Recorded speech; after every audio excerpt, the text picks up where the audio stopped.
البدع والأهواء، أهل البدع العقائدية وأهل البدع السياسية. نقول بيننا وبينكم السلف، بيننا وبينكم الكتب، كان فيقول البدع بيننا وبينكم. Bismillahirrahmanirrahim. Alhamdulillah hamdan katsiran tayyiban mubarakan fih kama yuhibbu rabbuna wa yardah.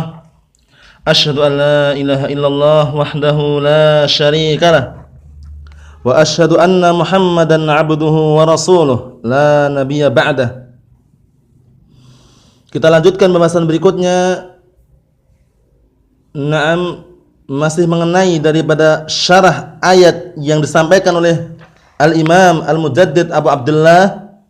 Wa qala ta'ala innahu man yusyrik billah faqad harramallahu 'alaihi al-jannah wa ma'wahu an-nar wa ma lidh-dhalimin min ansar. Sesungguhnya orang-orang yang berbuat syirik kepada Allah Subhanahu wa taala, sungguh Allah taala telah mengharamkan baginya surga dan tempat kembalinya adalah neraka, dan tidak ada para penolong untuk orang-orang yang berbuat kesyirikan. Qala syarih Syekh Shalal Fauzan hafizahullah taala, kata beliau, hadhi aqibatuhu fil akhirah, inilah akibatnya di akhiratnya. Di dunia berbuat syirik, di akhiratnya akibatnya apa? Masuk neraka, diharamkan surga, tidak memiliki penolong. Annahu harrama 'alaihil jannah, bahwasanya dia, atau annahu hurrima 'alaihil jannah, bahwasanya dia telah diharamkan baginya surga, yakni mana'ahu, maknanya adalah Allah Ta'ala menghalangi dia min dukhuliha man'an batan mutlaqa. Maknanya adalah Allah Subhanahu wa taala menghalangi pelaku syirik tersebut untuk masuk surga, dan penghalangan yang terus-menerus kekal, dalam artian tidak masuk surga, di neraka terus. La matma'alahu fiha. Nah, tidak ada keinginan lagi. Nah, dia di dalamnya, dalam artian dia tetap di situ terus. Nah, aina yadhhab? Nah, kemana dia pergi? Idza lam yakun min ahli jannah fa aina yadhhab? Yasiru adaman. Nah, sekarang kemana dia akan pergi? Apabila dia bukan termasuk penduduk surga, fa aina yadhhab, kata beliau, maka kemana dia pergi? Yasiru adaman, maka akan menjadi tidak ada. La, tidak demikian, kata beliau. Kalau dia tidak ke surga, ya berarti ke neraka. Seperti itu. Ma'wahun nar, tempat kembalinya adalah neraka, khalidan mukhlidan fiha, dia kekal dan kekal di dalamnya. Nah, seperti itu. Kemudian berikutnya kata beliau, wa malidh dhalimin min ansar, dan tidak ada penolong untuk orang-orang zalim, kata beliau, yakni al-musyrikin. Nah, kata Syekh Shalal Fauzan hafizahullah taala, makna adz-dhalimin adalah al-musyrikin. Jadi tidak ada penolong bagi orang-orang yang berbuat kesyirikan. Kenapa? Li'anna syirka dzulmun, karena kesyirikan itu adalah kezaliman, wa huwa a'dhamud dzulmi. Yang mana kesyirikan itu adalah apa? Adalah kedzaliman yang paling besar. Sudah kita ketahui bersama bahwasanya kedzaliman terbagi menjadi 3. Dzulmul 'abdi li nafsihi, dzulmul 'abdi li ghairihi, dzulmul 'abdi li rabbih jalla wa ala. Itu. Naam, jadi seorang hamba berbuat zalim untuk dirinya sendiri, seperti bunuh diri dan semisalnya, atau seorang hamba berbuat zalim kepada saudaranya atau kepada orang lain, memukul, mencuri, seperti itu. Kemudian yang ketiga apa? Seorang hamba berbuat zalim kepada Allah Subhanahu wa taala, yaitu dengan berbuat syirik, mensekutukan Allah Subhanahu wa taala di dalam beribadah. Kata beliau, malahum min ansar, tidak ada bagi mereka itu penolong. Ma ahadun yastati an yukhrijahum minan nar. Ini maknanya, tidak ada seorang pun yang mampu mengeluarkan mereka dari neraka. Au yashfa' lahum 'indallah, atau yang memberikan syafaat untuk mereka di sisi Allah, enggak mampu. Nah, fala tanfa'uhum syafa'atu syafi'in. Nah, tidak bisa memberikan syafaat, atau tidak bermanfaat bagi mereka syafaat orang yang memberikan syafaat. Bagi orang-orang kafir yang mereka tinggal di neraka, tidak ada seorang pun yang bisa memberikan syafaat. Kama yushfa' li ashabil kabair, sebagaimana diberi syafaatnya para pelaku dosa besar, enggak bisa. Nah, kenapa? Karena pelaku dosa besar itu enggak kafir, sehingga mereka tergantung dengan kehendak Allah Subhanahu wa taala. Sebagaimana yang sudah kita lewati, pelaku dosa besar itu kalau di akhiratnya tahta masyiatillah, Di bawah kehendak Allah Subhanahu wa taala. In syaa'a 'adzabahu wa in syaa'a ghafara lah. Jangan sampai keliru ini ya. Jadi pelaku dosa besar itu kalau di akhirat, nah itu tergantung dengan kehendak Allah Subhanahu wa taala. Jika Allah Subhanahu wa taala menghendaki untuk mengampuni, maka diampuni dan langsung masuk ke mana? Surga. Dan jika Allah Subhanahu wa taala menghendaki untuk mengadab, maka orang tersebut diadab sesuai dengan kadar dosanya. Dan ujung-ujungnya kemana? Dimasukkan ke surga sesuai dengan kadar tauhid yang ada pada dirinya. Nah, barakallahu fikum, seperti itu. Wa yakhrujuna minan nar bisyafa'ah. Mereka keluar dari api neraka dengan syafaat. Haula la tanfa'uhum syafa'atu syafi'in. Mereka orang-orang kafir tidak bermanfaat, tidak bisa memberikan manfaat bagi mereka syafaatnya orang yang memberikan syafaat.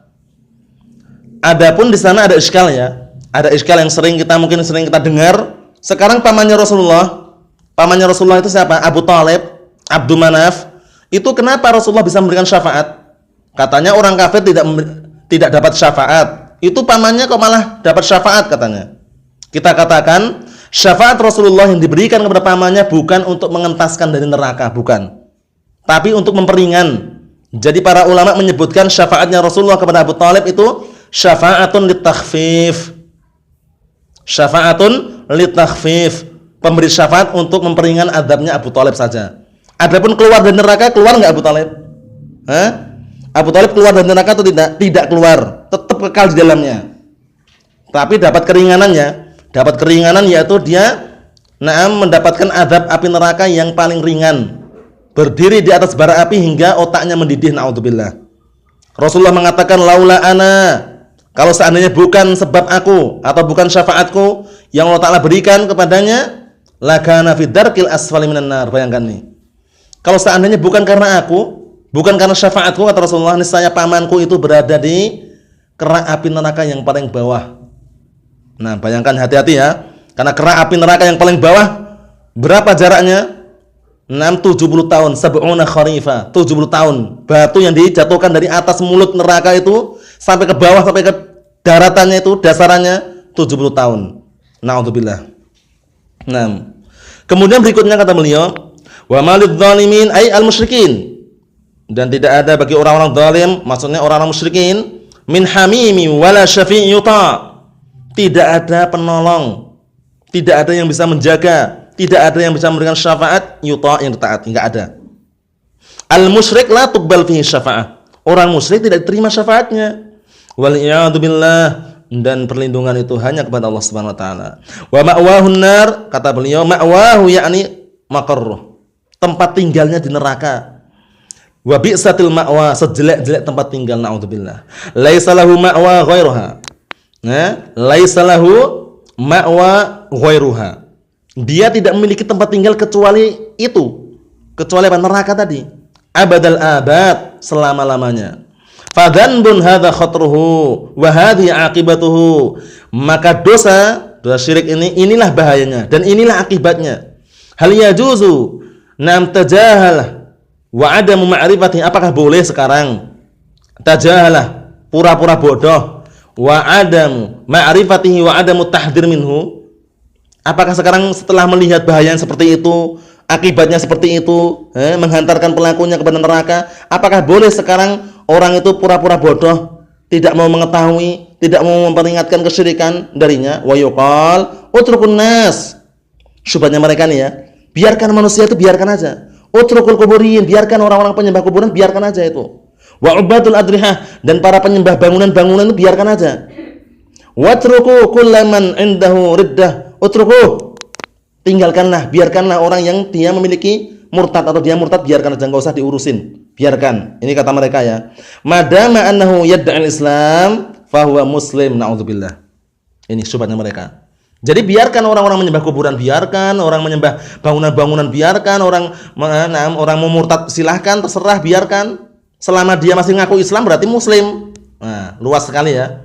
Ini pendapat yang keliru, pendapat sesat yang diikuti oleh orang-orang apa? Murji'ah. Orang-orang Murji'ah itu apa sih? Orang-orang Murji'ah itu apa pendapatnya? Murji'ah itu alladzina yuakhiruna al-amal an musammal iman. Dihafal ini. Murji'ah itu adalah kelompok yang yuakhiruna al-amal an musammal iman. Apa mana yuakhir? Yukhrij. Jadi kelompok Murji'ah itu kelompok yang mengeluarkan amalan dari pengertian iman. Jadi orang beriman itu enggak perlu amalan. Orang beriman itu cukup mengatakan ana mukmin. Aku orang beriman. Amantu billah. Aku beriman kepada Allah. Walau fa'ala ma fa'al minal fawahish wad-dzunub, kata mereka. Walaupun dia beramal dengan amalan jahat, amalan jelek, amalan dosa, imannya sempurna seperti imannya siapa? Jibril dan Mikail katanya. Nah, itu kelompok-kelompok Murji'ah, hati-hati ya. Naam. Wa wajahu al-malahidah, kata mereka. Syubhatnya mereka. Sudah biarkan mereka murtad, biarkan. Nyembah kuburan biarkan. Selama dia masih ngaku Islam, Muslim. Sekarang kalian itu lawan aja malahidah itu. Orang-orang komunis, orang-orang ateis yang tidak mengakui atau tidak adanya Tuhan, atau tidak adanya Allah, tidak adanya sembahan, nggak memiliki agama mereka, naudzubillah ya. Nakul, kita katakan haula, mereka itu orang-orang musyrikun, penyembah kuburan, penyembah bangunan-bangunan, orang-orang murtad itu asyad, lebih berbahaya daripada al-malahidah. Wa akhtar minal malahidah, dan lebih berbahaya daripada apa? Malahidah, lebih parah dan lebih berbahaya. Kenapa demikian? Kenapa orang-orang penyembah kuburan, orang-orang musyrikun lebih bahaya keadaannya daripada orang komunis atau orang ateis? Karena orang komunis jelas, kekafirannya jelas itu loh. Orang ateis juga kekafiran jelas, tapi ini penyembah kuburan, penyembah berhala, penyembah bulan, bintang, tersamarkan gitu loh. Orang menganggap dia itu Islam padahal bukan Islam gitu loh. Ngakunya Islam. Jadi masih tersamarkan seperti itu. Itulah bahayanya. Jadi banyak orang yang tertipu gitu. Maksudnya seperti itu. Nah, barakallahu fikum. Itu yang beliau sebutkan dalam syarah berkaitan masalah ayat atau firman Allah Ta'ala, innahu man yusyrik billah faqad harramallahu 'alal jannah wa ma'wahun nar wa ma lidh-dhalimina min ansar. Kemudian berikutnya, wa minhu, dan termasuk bentuk kesyirikan adalah apa? Adzabhu li ghairillah. Adzabhu li ghairillah kaman yadhbahu lil jin aw lil qabr. Hati-hati ini. Ini juga termasuk kesyirikan. Menyembelih untuk selain Allah Subhanahu wa taala, seperti orang yang menyembelih untuk jin, untuk penunggu kuburan, penunggu sumur, penunggu sungai, penunggu kampung, penunggu pohon, aw lil qabr, atau untuk kuburan. Biar kaya, mencari kekayaan atau mencari pesugihan, akhirnya setiap malam Jumat Kliwon atau setiap malam Jumat gitu, malam jam 12 malam pergi menyembelih, diserahkan pada kuburan. Itu contohnya saja ya. Karena orang-orang syirik macam-macam, orang berbuat syirik itu macam-macam. Nah, terkadang menyembelih untuk batu besar karena takut kalau seandainya ada jin, ada penunggunya katanya. Seperti itu. Ini termasuk kesyirikan. Nah, jadi hati-hati ya. Dalilnya mana?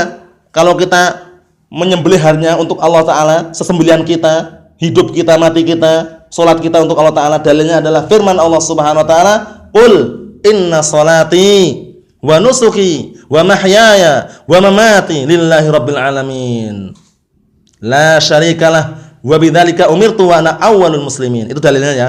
Katakanlah wahai Rasulullah, inna salati, sesungguhnya salatku, wa nusuki, apa makna nusuk? Adzabh. Wa nusuki ay wa dzabhi, sesungguhnya salatku dan sesembelihanku, hidupku dan matiku lillahi rabbil alamin, hanya untuk Allah Subhanahu wa taala, Rabb semesta alam. Barakallahu fikum, seperti itu. La syarikalah, tidak ada sekutu baginya. Naam.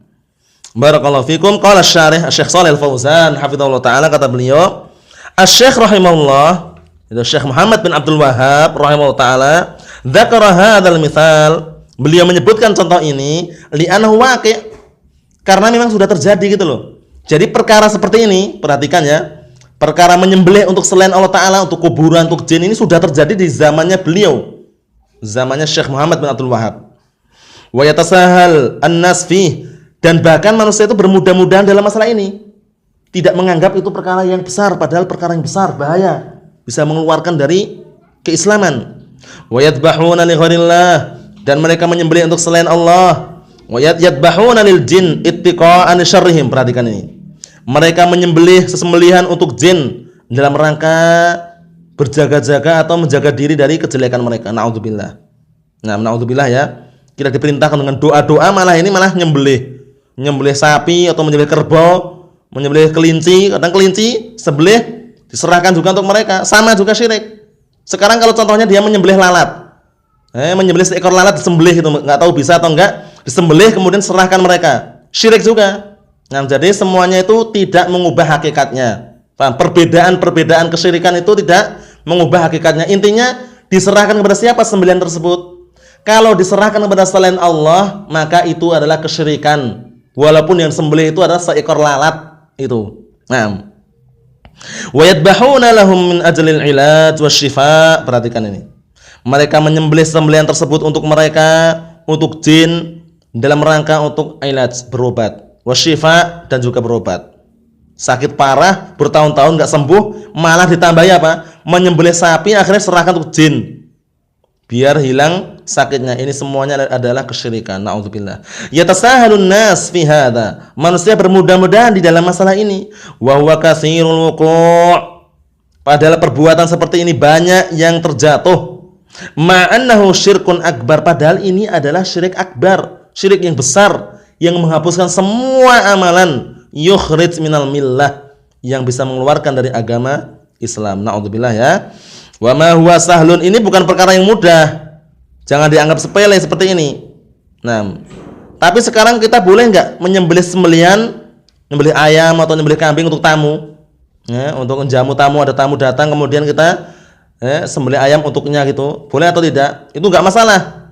Bahkan itu termasuk sembelihan yang masyru', yang syar'i. Kita niatkan ibadah karena menjamu tamu. Nah, man kana yu'minu billahi wal yawmil akhir falyukrim dhaifah. Barang siapa yang beriman kepada Allah dan hari akhir, maka hendaklah dia memuliakan tamunya. Tapi pemuliaan tidak harus dengan sembelihan ya. Kalau memang enggak ada yang sembelih ya dikasih air minum enggak masalah, air minum sama kurma cukup. Kalau enggak ada sama sekali ya seadanya. Seperti itu. Intinya menjamu tamu. Nah, tapi kalau ternyata dia memiliki uang lebih atau istilahnya memiliki rezeki yang lebih, dijamu dengan yang bagus itu. Nah, kemudian berikutnya kata beliau disebutkan di sini, nah, wa ma wasahlun, ini bukan perkara yang mudah. Yaqulahu syaitan, perhatikan ini. Hingga syaitan itu mengatakan kepada dia apa? Idbah khurufan. Khuruf itu ghanam ya, kambing ya. Sembelihlah kambing. Nah, idbah dajajatan, sembelihlah ayam. Hada sahlun, ini mudah. Walakin la yanzur ila syirki, tapi dia itu yang namanya syaitan itu enggak melihat pada syirikan. Pokoknya sembelih aja itu. Kalau enggak ada ayam ya udah kelinci. Kalau kelinci enggak ada ya udah hatta lalat ya, lalat itu aja, sembelih aja kalau bisa. Serahkan untuk jin itu. Nah, itu syaitan, ngeri ya syaitan. Nah, wala tattabi'u khutuwatis syaitan. Dan janganlah kalian mengikuti langkah-langkah syaitan. Nah, innahu lakum aduwwum mubin. Sesungguhnya dia itu bagi kalian adalah musuh yang nyata. Innama ya'murukum bil fahsya'i wal munkar. Nah, wa antakunu 'ala Allahi ma la ta'lamun. Itu. Seperti itu. Tujuannya cuman mengarahkan kita kepada kemungkaran dan juga kerusakan. Nah, dan agar kita berbicara tentang Allah pada perkara yang kita tidak memiliki ilmunya. Na'udzubillah ya. Itu adalah syaitan. Hati-hati ya syaitan. Nah, walakin la yanzur ila syirk falladzi dzabaha dzubaban. Maka orang yang menyembelih dzubab, apa dzubab? Lalat, seekor lalat, dakhalan nar, dia masuk neraka. Laisa nadhar ilal madbuh, yang dilihat itu bukan yang disembelih. Yang disembelih aja, kalau lalat itu kan masih kelihatan lalat ya, kutu aja, kutu yang kecil itu kalau seandainya bisa disembelih, diserahkan itu syirik. Nah, kutu padahal ya, kutu yang kecil itu ya. Nah, kata beliau, orang itu masuk neraka tidak dilihat dari yang disembelih. Wa innaman nadhar ilal aqidah, keyakinannya apa keyakinannya? Dia nyembelih lalat itu untuk apa? Untuk siapa? Kalau dia keyakinannya nyembelih lalat itu untuk berhala itu atau untuk jinnya atau penunggu kuburannya, udah syirik. Nah, jadi apa? Jadi perbedaan sembelihan itu tidak apa? La tughayyirul haqa'iq. Tidak mengubah haqa'iq kenyataan. An-nadhar ila niyatil qalb, maka dilihat pada niat hatinya itu. Innamal a'malu binniyat. Hanya saja semua amalan tergantung dengan niatnya. Dia niatnya untuk apa sih nyembelih lalat itu? Oh, itu untuk penunggu kuburan, untuk jin itu. Nah, sama, syirik. An-nadharu ila adamil mubalah bisyirik ini. Nah, melihat kepada keadaan orang yang tidak mau peduli dengan kesyirikan. Laisa an-nadhar ila qimatil madbuh. Yang dilihat itu bukan harga yang disembelih itu. Namanya lalat itu enggak ada orang jualan lalat, enggak ada. Tapi kalau disembelih untuk selain Allah, meyakini bahasanya itu ada sembelihan untuk selain Allah, syirik. Nah, jadi jangan dilihat harganya itu ya. Nah, kalau cuma lalat itu enggak ada yang jual. Nangkap aja bisa kita. Nah, kita sembelih contohnya, nyembelih tikus. Tikus saja disembelih kemudian serahkan kepada kuburan-kuburan atau jin, syirik. Naam. Falladzi dzabaha dzubaban dakhalan nar, kata beliau. Maka yang menyembelih dzubab itu lalat masuk neraka. An-nasu yatasahaluna fi hadza. Manusia itu sekarang bermudah-mudahan dalam masalah ini. Min ajli an yaqdiya hajatah. Tujuannya apa? Kenapa mereka bermudah-mudahan? Karena dalam rangka untuk memenuhi kebutuhannya. Naam. Perhatikan ini.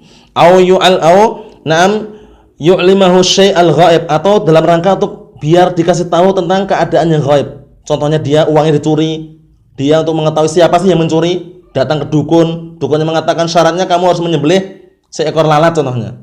Seperti itu. Au yukhbiruhu 'anil mal mafqud, ya kan? Atau agar memberikan kabar, atau ada orang yang memberikan kabar kepada dia tentang harta yang hilang. Au ghairdalik, atau yang selain itu.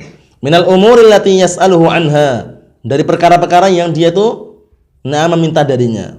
Nah, fayakhruju min dinihi wal iyad billah. Seperti ini bisa mengeluarkan dari agamanya, wal iyad billah, dan perlindungan itu hanya kepada Allah Subhanahu wa taala. Wa yartaddu fi syai'in, maka dia secara tidak langsung sudah murtad pada sesuatu yadhunnu annahu sahlun. Perhatikan ini. Dia secara enggak langsung sudah murtad pada perkara yang dia itu menyangka bahwasanya itu mudah. Oh, itu enggak masalah lah, cuma lalat aja kecil aja kok. Cuma lalat enggak masalah lah. Jangan seperti itu. Walaupun yang disembelih lalat tapi niatnya karena syirik untuk Allah Subhanahu wa taala, dipersembahkan atau diperuntukkan untuk jin misalnya, syirik. Fal amru khatirun jidda, maka perkaranya itu bahaya sekali. Nah, jadi harus kita berhati-hati dan banyak beramal kepada Allah Subhanahu wa taala, amalan-amalan yang saleh yang bisa kita mengantarkan kita kepada surga Allah Subhanahu wa taala, karena manusia itu masuk surga bukan semata-mata karena amalannya, tapi karena keutamaan dan juga karunia dari Allah Subhanahu wa taala yang diberikan kepada hamba tersebut. La yadkhulu ahadun minkum al-jannata bi amalih. Dalam riwayat seperti itu. Tidaklah salah seorang di antara kalian itu masuk surga dengan sebab amalannya. Maksudnya semata-mata amalannya itu tidak. Tapi apa? Kemudian para sahabat, sebagian sahabat tanya, "Wala anta ya Rasulullah?" Kamu juga tidak seperti itu ya Rasulullah? "Wala ana." Aku juga tidak seperti itu. Maksudnya apa? Maksudnya aku juga tidak masuk surga dengan sebab amalanku. Tapi apa? Illa an yataghammadani Allah bi rahmatin minhu wa fadlih. Cuman yang bisa masukkan surga itu apa?